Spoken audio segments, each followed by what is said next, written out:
আসসালামু আলাইকুম, কি অবস্থা? সবাই কেমন আছেন? আমি কি রান্না করতেছি কে কে বলতে পারেন? আমি না আজকে পিঠা বানাইতেছি। পিঠা পিঠা কি পিঠা বলেন তো?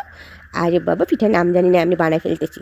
তবে বানাই ফেলতেছি এটা বলতেছি ঠিক আছে, আমি কিন্তু পারি না, ঠিক আছে? ছোটোবেলা থেকে অনেক ট্রাই করছি, ওই যে বাবা, চেষ্টার কোনো ত্রুটি রাখিনি। ওই যে কাদামাটি দিয়ে, তারপরে আটা ময়দা যা আছে চাউলের গুঁড়ি দিয়ে অনেক চেষ্টা করছি। জানেন, পিঠা এটা না আমার আকৃতিটা সুন্দর হয় না, আমার আম্মুর পিঠাটা না এত একটু সুন্দর হয়। তা আম্মুকে বলে, আম্মু আমার এই পিঠাটা কেন হয় না? তা আমার আম্মু বলে, তুমি তো মাশাআল্লাহ সব ধরনের রান্নাই পারো, পিঠা হয়তো বা কারো হয় কারো হয় না, এই পিঠাটা নাকি সবার হয় না হাতে সুন্দর।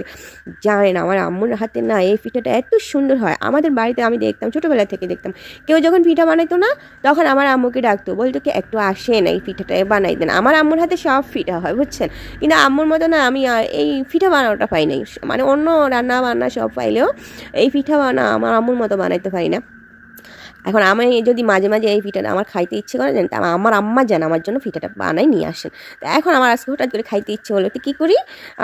এখন আম্মাকে তো আমি একবার যদি মুখ দিয়ে খালি বাইর করছি, মুখ দিয়ে আম্মা এই পিঠাটা আমার খাইতে ইচ্ছে করতেছে, তখন আমার আম্মা না সেই সকালে ভোরে ভোরে অন্ধকারে যখন আমার আম্মা যে একদম ভোরে ভোরে উঠবে না, তখন নিয়ে আসবে আমার জন্য এই পিঠাটা। তো আমি এই জন্য আমাকে সবসময় বলি না সব কিছু, মুখ দিয়ে বাইর করার দেরি, মানে আমার আম্মা আনতে দেরি হয় না, বুঝছেন? এইরকম বউদেরকে লাগাই দিবে যে এই আমার মেয়ে এটা খাইতে বলেছে, তোমরা বানাই ফেলো, রাতের বেলা বানাই ফেলবে, সকালে ভোরে অন্ধকারে নিয়ে আসবে। মানে আমি ঘুমে থাকতে আমার আমার দরজার সামনে হাজির, এরকম অনেক দিন, একদিন না তো। আহা, মায়ের মায়ের কথা বলে শেষ করা যাবে না, বুঝছেন? তো আজকে আমি ট্রাই করলাম যে পিঠাটা আমি আসলে বানাই ফেলি। আম্মা জানতো আর যখন তখন আসি আমাকে দিয়ে যাবে না, আম্মা তো আর সবসময় বেঁচে থাকবে না। তো পরবর্তীতে খাইতে ইচ্ছে করলে তখন আমাকে কে খাবে। তো আজকে বলি নাই আম্মাকে, আমি নিজেই ট্রাই করছি যে যাই হোক, যেরকমই হোক, গোল্লা গোল্লা করে বানিয়ে ফেলবো, বুঝছেন? এই পিঠাটা আসলে সেদ্ধ করছি যে আমি অনেকগুলো নারকেল দিয়েছি, গুড় দিয়েছি, পরবর্তীতে দেখলেন না আবার মলে মলে মলে মলে একদম ইয়ে করে তারপর তুলে তুলে করে চিনিও মিক্স করেছি, কারণ আমার বাচ্চারা না চিনি খায়, বুঝছেন? আমি যদিও চিনি জিনিস কম খাই, আমার বাচ্চাদের জন্য চিনি একটু দিতে হয়েছে। তবে বেশি মিষ্টি হয় না, নারকেলটা বাড়াই দিয়েছি, বুঝছেন? এই পিঠাটা আপনার নারকেলটা বাড়াই দিলে না অনেক অনেক মজা লাগে, বুঝছেন? দাঁতি লাগে তো। তো চেষ্টা করছি, অবশ্য অতটা খারাপ হয় না যতটা খারাপ আমি বলছি, বুঝছেন?